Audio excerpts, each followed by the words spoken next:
Hello, everyone. Very good afternoon to everybody. Thank you for joining us today. My name is Varsha Ravichandran. I'm a junior sustainability consultant from Turner and Townsend, and today we are joined by Megan Cresswell, who's a senior consultant from Turner and Townsend. This is a retrofit information support and expertise event, which is fully funded by the Department of Energy Security and Net Zero, delivered by Turner and Townsend. So this is relatively going to be a short masterclass, and we also have plenty of opportunities for Q&A at the end. And just a couple of housekeeping before we begin. I request everyone to please keep your mics muted until the Q&A session begin. And now I'm going to hand over to Megan Cresswell. Thanks, Varsha. Nice to see everyone on the call today. Thank you all for attending. Just to note, there is quite a lot of slides today because we're going through both the Social Housing Fund and the local grant. I'll try and get through them as quick as I can, but just to note that there might not be a massive time for question and answers, but at the end I've got a slide showing when the drop-ins are next week. So if you have any questions that don't get answered today, you can bring those to the drop-ins next week. And obviously there is the Rise inbox as well, and your support manager, if you're dealing with a support manager through Rise, that you can contact directly with questions as well. We're going to start with the Social Housing Fund side. So again, these slides are very similar to the ones that I delivered maybe about 2 weeks ago. There is additional slides on the local grant EOI side, so if you're here for that, then definitely stay on. But if you did attend the Social Housing Fund one, then feel free to obviously drop off if you've seen this information already. Just a quick introduction to myself. My name is Megan Cresswell. I'm a senior consultant at Turner and Townsend, and I'm a strategic support manager on the Rise support service. I have been working on these schemes since SHCF Wave 2.1, and I've seen through Hug 2 as well. So quite experienced and ready to kind of help you and take any questions that you need. As I said, we're going to run through the Social Housing Fund, the kind of key parts of it. So looking at the declarations, the application details, some of the information and annexes. We're going to look through a few of the key questions, broken down by individual and consortia bids and where any differences lie. Second part will then be a focus on the Warm Homes local grant, really kind of looking in detail at the expression of interest form, as that's kind of the bits that need to be submitted now. And then obviously there's further parts of the local grant that we will be delivering some sessions on once the EOI has been submitted. So just a quick summary of the Warm Homes funding and what it's aiming to achieve. So it's looking to upgrade up to 5 million homes. The performance targets are to get to at least EPC band C, but obviously there are a few discretions with that target. We're looking at the kind of overall aim is obviously to get to net zero by 2050, and the kind of intermediate target of getting to the fuel poverty targets by 2030. As you all know, the scheme targets low-income households and social homes. They're government-funded schemes. They're delivered by local authorities, combined authorities, registered providers of social housing and registered charities. If you're unsure about any of your kind of eligibility checks and whether you are able to apply for the funding, please do get in contact with the Rise inbox and we can support you with that.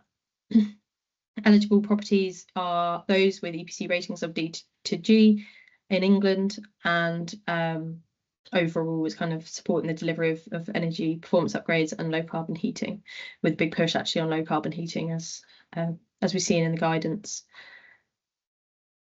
So as I said, we'll start just with a kick-off of the Social Housing Fund.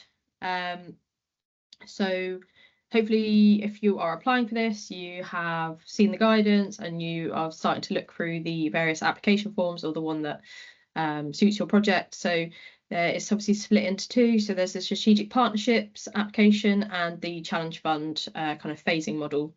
They can both be found on the Warm Homes website government page, alongside the guidance and some FAQs and other documents as well, like the draft MOU. As I said, there's two types.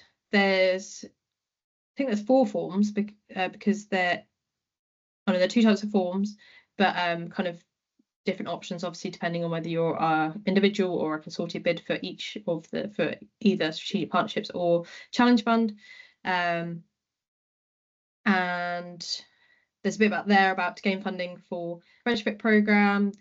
You must complete an application form, and it must provide the sufficient information needed to demonstrate compliance with the eligibility criteria and the evaluation criteria. Might come into a bit more detail on this, but the strategic partnerships is a competitive model, so that goes through a kind of an evaluation criteria. The challenge fund is not a competitive process. However, answers must meet a minimum criteria in order to pass through to be approved. Hopefully you all know that the application closes on Monday at midday, on Monday the 25th of November, so please do try and get these in as early as possible to ensure there's kind of no breaking down on that final day. And yeah, hopefully you can use your RISE support manager to help support you through that process by giving you a critical friend review, which is a big part of our support offering. The eligibility criteria is obviously all mentioned in the guidance. So it's looking at types of organisations, types of properties, things like infill, types of measures you can install, looking at kind of quality and safety in terms of installers as well. And also when you're looking at residents and types that can be included. The evaluation criteria is obviously set out by the department, and it's available to be seen on the application forms itself. And so you can see kind of a breakdown for each question and what it means and how and if it's assessed and weighted like it is in strategic partnerships. I think we go into more detail on that in the next slide. So the various application forms kind of consist of different questions and answers. I think it's only strategic partnership that has all 3. So it has those that are assessed and weighted towards the application score, and it gives a breakdown of how much impact that has on the score. Binary questions are the ones that you'll see in challenge fund and then across the SP bids as well. They're assessed but not weighted and do not count towards the overall score. So they're kind of like a pass or fail based on a kind of a minimum criteria and information that's provided for those answers. And then there's also quite a few questions that are for information only. They'll not be assessed, but they will kind of count heavily towards the project and the assessment of that. But they help towards the department kind of understand the necessary information on projects and then to enable kind of facilitation of effective delivery. They give the department a lot of that information and data that they're looking for at this stage to be able to kind of carry on and monitor throughout delivery. So just to summarise some of the kind of basic information that goes into the application forms. So the declarations, these are yes/no questions that act to ensure that the lead applicant understands the guidelines that their project must meet and have done any steps required prior to completing this form. Again, if you've got any queries on those, do make sure you flag that to your support manager when they're doing their critical friend review. If not, they'll highlight these and they'll ask you in their feedback session anyway. Summary information, this collates the information about the proposed project's costs and the total funding that is being requested. One question in this section requests a description of the project for public. The answer to this question is limited to 100 words for a single bid and 150 for a consortia. That is the same as what we saw in wave 2, and it just gives kind of an overview of what you're doing. And I think this is kind of collecting information for the department as a high level summary for them. And then obviously the application details, questions which seek details from lead applicants about the housing stock location and any funding previously received, contact details. So it's just these sections are just kind of building the database and the information to then kind of draft to then see what your answers build upon from that basic information. So the annexes are slightly cut down from previous waves. We've got a bit more detail on them. So there's annexes A to E. Each provide a guide on the application form. There is a guideline length of reply for each one. So I would suggest you try and stay within that and don't go over it. Obviously the people doing the application reviews will have a lot to see, so therefore there's nothing saying they won't just stop at the limit that they've set. They are mandatory, so you have to make sure you upload them with your application form, and they are really, really useful. They provide the evidence to back up your answers. So please we do advise you to complete to the best standards possible, and they're crucial to your application form. So again, when you're sending across your draft for your CFR, please do make sure you send across a full application and including annexes, because that bit really we can give a big amount of scrutiny on to support you to make those as best as possible. Just a note, I think there's been a few questions, there's no templates for annexes this wave. I think most organisations now have previous retrofit experience, or if they don't, they might be working with consortia leads that have got and can support. So the idea is that you'll have previous templates which you can adapt and use again, where you've seen that they've worked well or that they might not work well, and you can kind of adapt them to how you see fit. There's also no supplementary tables, so there's obviously the tables within the application form. So it's kind of slightly less detailed as what we had seen previously. Just a bit more of a deep dive into the annexes. We've broken this down by individual consortium, but I actually think they're the same. There just is obviously more allowance for pages within the consortia applications. So Annex A, probably one of the most important ones, is the project plan. This should have key tasks and task owners, including key milestones and all major areas of the retrofit project. I think the key tasks and the task owners is a really useful one, and that's maybe where we've seen things missing in the past. And just making sure you kind of include all the main areas of the project, kind of from mobilization through to delivery, and then kind of post works, any monitoring and evaluation that will be ongoing, and to make sure it's all included in that. So yeah, again, please do let your support manager see that before you put the bid in. It's really useful to get some feedback of areas that could be improved with your project plan. Annex B is around supporting evidence of secure co-funding and or any secured blending funding to be utilised. So any if you're looking at other funding pots like ECO, for example, to include that kind of stuff, or private funding as part of this annex is where it needs to be. It's assessed but not weighted in strategic partnerships. But yeah, it's a really key one. Again, this is probably one of the ones where we've seen slightly weaker in the past.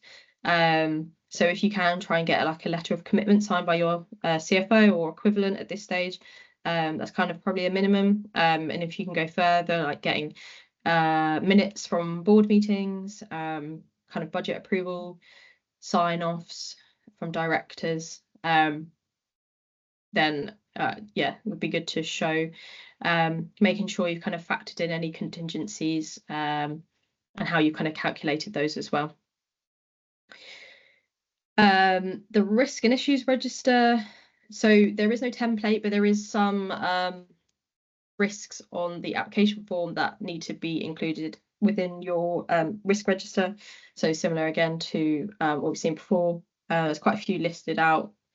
So they're kind of mandatory that need to be included within your risk register and obviously mitigated, as well as including other ones. So don't just use the ones that the department have highlighted. Make sure you're thinking about the ones that are bespoke to your project.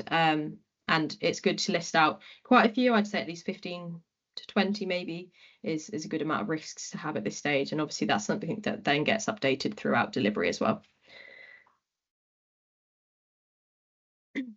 So Annex D, it's obviously linked to a question around confidence in delivering this project and kind of previous retrofit experience. So this is really, it's good to kind of bring in previous kind of case studies of retrofit examples, really kind of focusing on like benefits, successes, any challenges and lessons learned you've had. I think things like testimonials from residents and maybe kind of contractors, supply chain, really bring the examples to life and case studies to life. So they're really good to get included. Obviously pictures and maybe before and afters, nice to see. So I think the big thing there is just making sure it's focused on retrofit where it can be, and if it can't be, try and link it to maybe your supply chains experience, or even people work on the project team where they've had experience of it as well. So yeah, just try and link those as best as possible to delivering retrofit, and obviously kind of potentially the more in detail measures, the kind of hardest to treat homes might be good examples to bring in at this stage to show that you've had that experience. And then Annex E probably links a little bit, sorry, what I was talking about in terms of providing that contingency percentage and how you'll kind of manage any cost variations. So this is around justification of the cost provided the project, an explanation of why it's good value for money, evidence is, so attached as Annex E. It's quite a long one, it can be up to 4 pages, so it's useful to think about what's best to go in there. So it would be really good to show some kind of accurate costings and market rates from your supply chain, and if these are recent, that's even better. Maybe some kind of calculations to show how you're factoring in kind of inflation over the next couple of years, things like contingency, any kind of unforeseen enabling works that weren't you can't foresee at this kind of desktop design stage, would be good to factor in as well. And then if you can go into detail on things like material costs as well, useful to see. So 4 pages probably isn't that much to get a lot of detail in here, so it's about being concise. It's not just kind of putting in an email that goes over the 4 pages that's kind of all just the same thing. It's about getting really like the facts and figures in there that need to be in there to kind of show how you've thought about your costs and how they're accurate. As I said, this is just the same, but it's just an overview of consortium. I don't think there's many differences. I think the annex lengths are just slightly longer, obviously, to allow for evidence across the consortium. So yeah, we'll skip past those.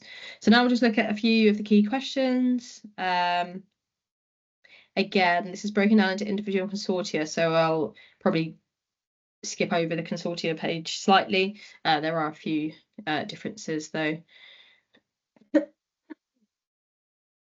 I can see there's a question. I'll just leave that till the end if that's okay, but post it in the chat if you want to, and I'll try and answer it at the end. So this is just focusing on the project plan. I kind of went over a little bit when I was discussing through the annexes. So it's quite an integral part of your bid, and this is kind of an area where the department are looking for really strong responses on. Kind of it shows that you've got that delivery assurance, you've got that experience of delivering projects at a large scale, and kind of you can work through the intricacies of a construction project at the end of the day. Some people have highlighted there's some slight discrepancies in the writing in here. So I think it says it needs to be a high level project plan, but then it also says it needs to have in detail approach from each member or something. So essentially, I think the advice is that applicants aren't expected to be able to set out all activities to be undertaken in detail at this stage. However, all key activities should be covered and placed in an approximate timeline. The activities to be undertaken in the mobilisation period, defined as the period between notification of grant award and submission of the first phase request, should be set out in additional detail. Your plan should also reflect the submission of phase requests as set out in question 3.3. And if you're currently delivering on wave 2.1 or 2.2 of SHF, please include any activities that will be undertaken on that project during this delivery window as part of this plan. So it's going to be quite a lot of crossover, probably a very in-detailed project plan. Obviously, the phase request is linked to challenge fund, so it won't be relevant for SHE partnership applications. But there will be obviously some differences in the project plan for those. Plans should be created in Microsoft Project Excel or similar software. And as I said earlier, this should list tasks line by line, including forecast, start and end dates, durations, and owners. So it's kind of a standard template, and hopefully you're all working to those kind of plans at the moment. It should also clearly show dependencies between tasks, so how they kind of link from one to other. It should kind of flow in a logical process, kind of to ensure that it's starting at that pre-mobilization through to installation and post-installation activities. So yeah, any questions on that, do post them in the chat and we'll answer them at the end. So yeah, just on consortia, it needs to be a detailed plan for delivery of the project broken down by a consortia member where possible. So again, I know it says detailed plan, which probably just slightly blurs the instructions a little bit, but again, it will just be a high level, but it's just stating that it needs to have kind of indicators from each of the consortium members about where their differences will be. And then just making sure that the key activities are all covered within the project plan, particularly where there are differences between members.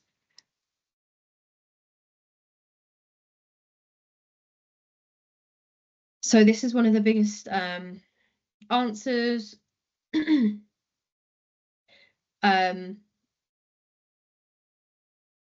And it is the same as one of the questions that was asked in wave 2.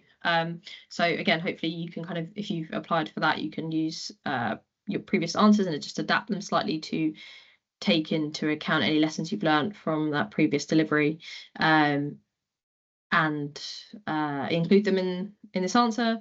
So it's really looking about how you're going to manage your project. So what type of systems and processes we use to manage project, how you plan to kind of use data management systems to manage project, create reports. Obviously the reporting side, those that have delivered wave 2, you've probably seen how important that is, and kind of the amount of time it takes. So kind of mentioning this here and how you'll manage data, admin, reporting, kind of that process with Trustmark as well is really important.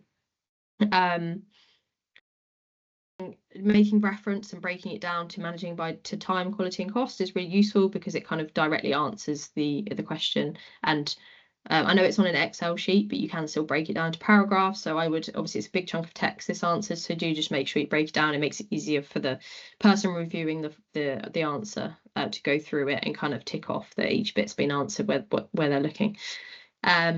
Within the answers, there are some guidelines around, and the department have asked that like bits of some of these that are listed here be mentioned. So around project planning and scheduling, governance and controls, budget management, data reporting, risk and issue management. My advice would be don't just kind of list them out and don't just copy what department have asked to see. Make sure you kind of explain in detail how you will actually implement those processes, who will have control of them, and how you kind of manage and mitigate any risk of these as well. So it's kind of not about just getting words in, it's making sure you can actually evidence that you're going to deliver on those words. And that's again where it links to the annexes, and you can link in the kind of project plan. Useful here also, there's no annex for project team in this wave. So useful to maybe link in that you've kind of got a team organogram, you've got your team set up. You could maybe just mention some of the important roles in your team to kind of show that you've got that resource available to deliver. So this question is around the competence in delivering this project. It links to annex, I can't remember which annex that was now, was it D? Around evidencing previous experience. So yes, it's assessed and weighted on the strategic partnerships at 25%. So it's quite a big answer, and it goes away to the scoring. So applicants should provide a clear narrative supported by evidence as their competence to deliver this project.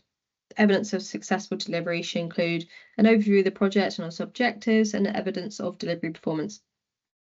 So here you want to see kind of a bit of an overview of the project that you're putting forward for wave 3, how you'll kind of manage the phasing requests, how you manage your budget, how you feel that the number of homes you've got is right for the bid and achievable, maybe a touch on the kind of measures that you're delivering, and experience of kind of supply chain, and then kind of second part will be around referencing the past examples of where delivery has gone well, but also touching on where things might not have gone so well, and you can kind of bring in those lessons learned and talk about how you will prevent those issues going forward by implementing XYZ.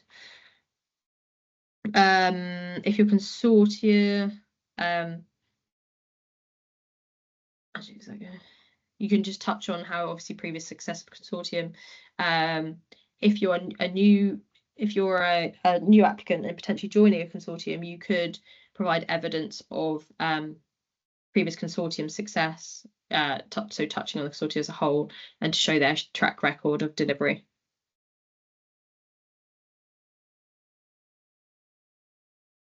So kind of the same thing. There was a touch on the consortium applicants provide a narrative as to their competence in delivering in the consortium and the contribution of individual members.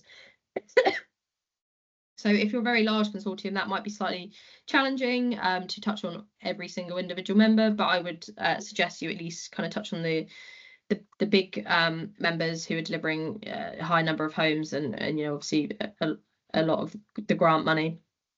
And then maybe kind of pooling together answers on the smaller members and how you'll support those and potentially those that haven't delivered retrofit before. Yeah, and that bit I just kind of touched on. Evidence of successful collaboration between consortium members, including the consortium lead, should also be provided in this answer. So that's kind of a summary of the questions we were going to go through on SHF. The other kind of key questions in the application form are focused around resident engagement, the commercial and procurement strategy, and kind of checks on like value for money, how you've kind of come to the assurance, how you've come to your cost and how you can provide assurance and evidence of those costs as well. If there's any specific questions about any other questions in the application form, do let me know and post them in the chat. So now we'll move on to just a quick overview of the Warm Homes Local Grant Expression of Interest Allocation Model. So yeah, it's slightly different to what we've seen previously. It'll use an expression of interest allocation model. Through this model, all eligible local authorities who submit a complete EOI form by the 1st of December will be allocated funding. So there'll be no pass or fail assessment of the initial EOI, but forms must be fully complete to be eligible. So that's just the main thing, is that information needs to be provided to kind of a minimum level in order for it to kind of pass through the process initially. Your project will need to meet minimum criteria for successful delivery via the delivery assurance check before funding can be drawn down to upgrade homes. And I believe there's some further guidance coming through around the mobilisation and the DAC stage later on, which will hopefully help kind of iron out that process a little bit more. Just a note at the bottom, actually, we probably I don't know if it was on the SHF slides as well. Obviously, those homes and LAs within the WMCA and GMCA will receive an allocation of retrofit funding through the Trailblazer devolution deals. Therefore, they're not eligible to receive funding via the EOI or the SHF either.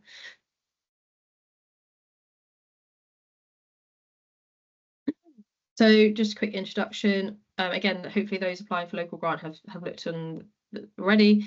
The form can be found on the website along with the guidance and a few other documents as well. Actually, just a note, we are expecting a draft MOU and an NDA in the next couple of weeks. So that will be on the website before the EOI needs to be submitted. So in case you're waiting for those, they will be being added by the department soon. So yeah, please note which questions apply to your proposed project and complete these accordingly. Majority of the parts of the EOI are kind of just yes, no answers, drop down answers, but there are a few questions that need words as and they have word count with as well, which we'll go through in a bit more detail. So alongside the policy guidance, which was uploaded a little while back, there's been some additional allocation guidance, as well as a list of eligible postcodes for the indices of multiple deprivation incomes deciles 1 and 2 eligibility route. We're working with the department on that. As we've been told, there's a few invalid postcodes. We're just trying to make that data better.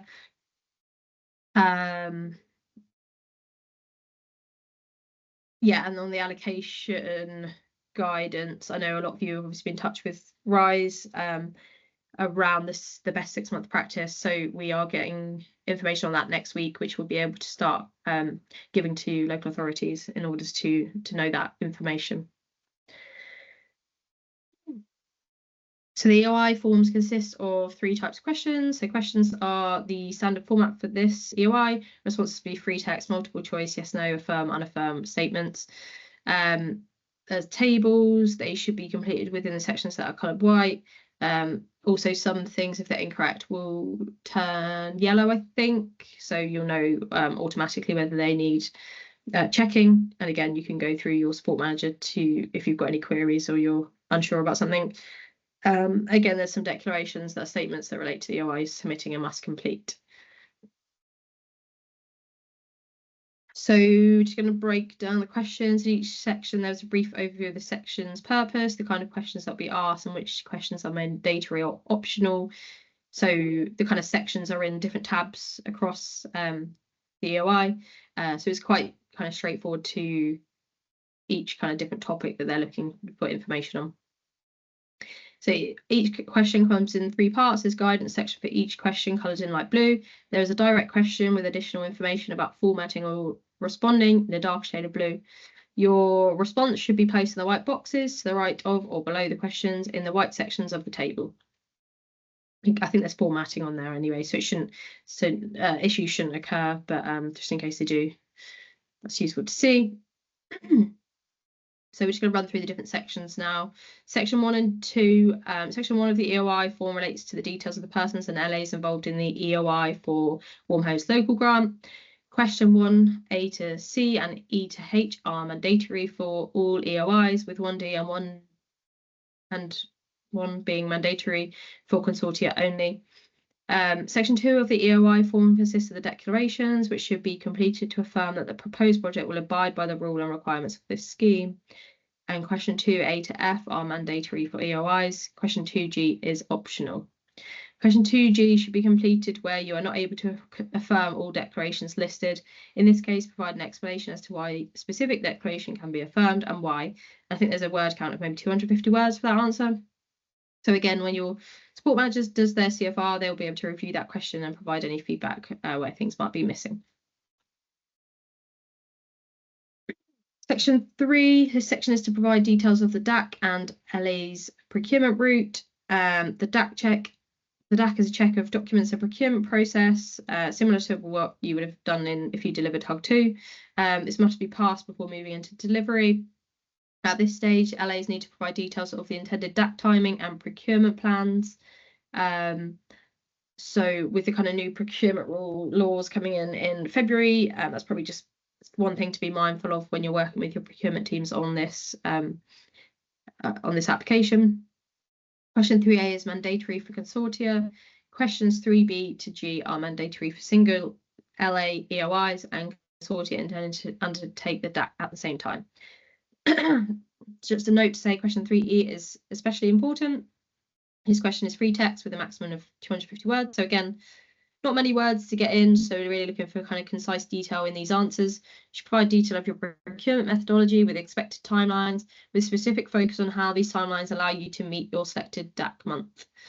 So to be honest, most of the answers in the EOI are kind of focused around procurement and kind of that commercial strategy. Section 4 focuses on how projects will be adequately resourced to mobilise the project, specifically the requirement to have at least 2 full-time equivalent staff committed to the project by DAC stage. Just a note on that, I think we've had a few queries around whether some of those roles can sit within your contractor. I think we have an answer to say that yes, as long as you can evidence that your contractor is taking on maybe the kind of resident liaison role, then that approach is fine. Questions 4A to B are mandatory and 4C is optional but must be completed if required. Question 4C should be answered when the project will not meet the 2 FTE staff requirement by DAC stage, or this will not be in place ready for mobilisation. So it's probably linking to that kind of contractor supply chain, relying on them for those roles. In question 4C, LA should explain how they will procure on time and how they produce the required documentation for DAC. Again, I think we'll get some more detail on what that documentation looks like, and RISE will be available to support you through that mobilisation process once the EOI has been submitted.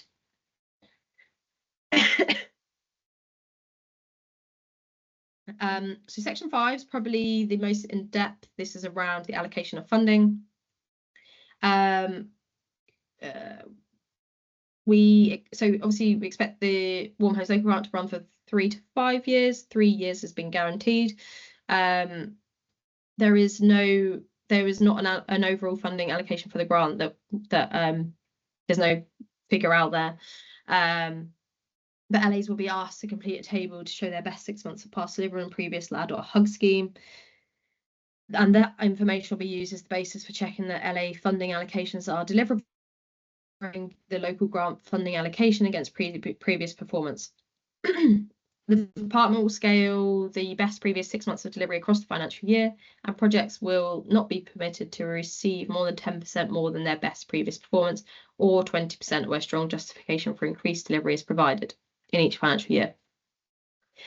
And that information is all broken down in the draft MOU, by the way, so if you haven't had a look at that, do make sure you take a look. Following the checks, the department will scale all funding requests proportionately to meet the overall funding allocation for each financial year. You can then request an amount of capital funding to deliver, which should be based on this past performance, as this will be used by the department to inform the amount of funding that is eventually allocated to the project.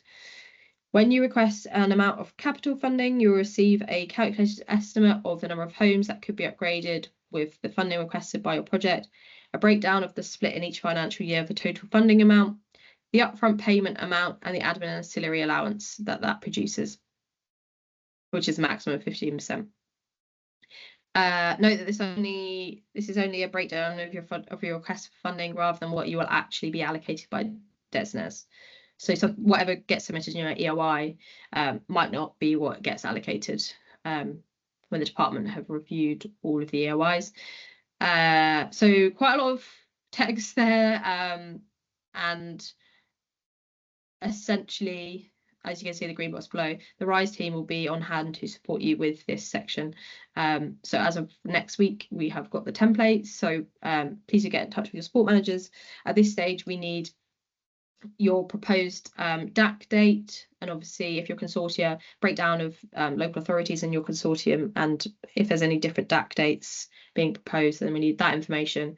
And the other information we need is your breakdown of your financial year 1 and year 2 grant being proposed for your local grant application, and then we'll use that to kind of plug into the tool to pull out these figures.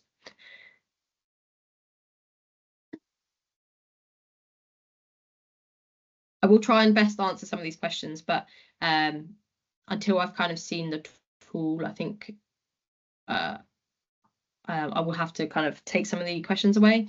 But hopefully from next week, we'll have more answers. And to be honest, when you start getting your kind of allocations through, it'll probably be easier to understand how that's being calculated. So yeah, just to carry on from the previous slide, it's requesting the amount of capital funding you need to deliver based on past performance. So it's kind of a checking of the difference between what you wish to be allocated and kind of where it compares to how you've previously delivered. There's a bit, don't think we have it on here, but there's a bit about those that haven't previously delivered. I think it's on the EOI. So again, if you haven't, please do just check in with the RISE team to understand how you should cover your figures. There's a question 5C. It's optional and should only be completed where you think you can deliver more homes per month than set out in table. So that's looking to max out the 20% with required justification provided. Again, it's only in 250 words, so quite limited, and looking for real concise answers and details in that. So Annex A is for consortia only, and it's only if you're a consortium undertaking DACs in separate months. I think we saw this on Hug 2, so that's why this additional annex was created. Obviously, different consortium members and local authorities might be working at different timescales for procurement, and therefore are ready to submit their information for their DAC at different times. So this one is quite a long answer. It allows for up to 500 words. It's where you're required to outline your procurement methodology and timelines for each DAC month group, and if this approach will be taken for each group of LAs taking their DAC in the same month. If there are different consortium members undertaking DAC in the same, that you'll share one DAC interview slot. So that's just an extra thing to note.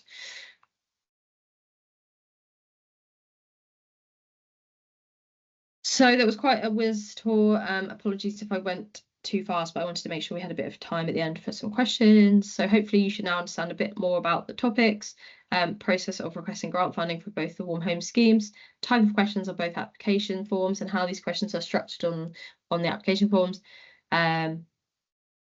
If you wanted to go in a bit more detail, again, go through your support manager and they can kind of run through it all live with you, and maybe do some storyboarding sessions as well to help you really kind of iron out the detail for the answers, and also better understanding of the sections of the forms and how they should be completed. So yeah, just a quick reminder, if you haven't already filled out a self-assessment, please do so.